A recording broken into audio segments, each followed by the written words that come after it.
Osmo Pocket 4 dah sampai dekat studio aku. Jadi dalam video kali ni aku nak tunjuk unboxing apa yang kita akan dapat bila beli ni. So jom. First kali dekat sini dia ada stiker yang mana kita perlu tarik dia. Right. So ini adalah device pertama aku daripada DJI. Alright. Jom kita unboxing. So first kali nampak gaya macam ini adalah warranty ataupun manual book. Yang ni semestinya kita tak akan pakai. So kita letak tepi je. Dan seterusnya, yang ni kalau tengok daripada gaya macam pouch bag dia.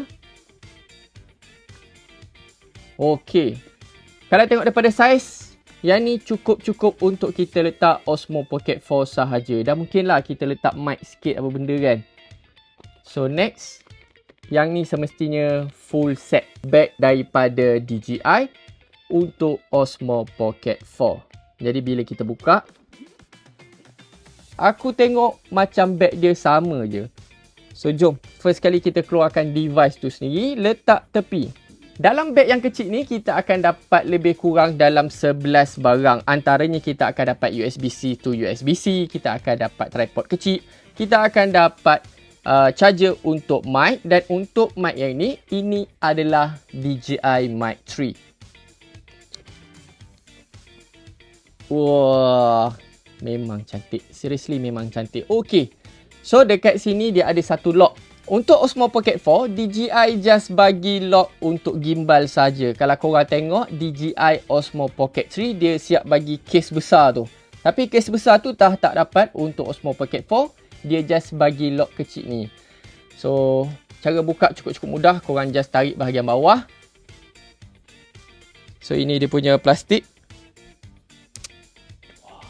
Bismillahirrahmanirrahim. Adakah just pusing? Oh!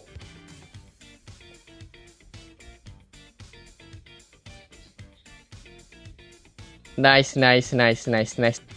Aku tak cucuk lagi memori dekat dalam ni. Tapi korang dah boleh pakai. Yang ni tadi aku tengok boleh pakai selama 4 jam untuk 4K 30 FPS.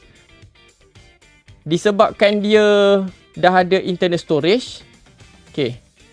Kalau 4K 60 FPS, kita boleh pergi sehingga 3 jam 51 minit. Kalau korang nak tahu lebih lagi pasal Osmo Pocket 4, korang boleh komen dekat bawah. Kita jumpa dalam next video. Aku.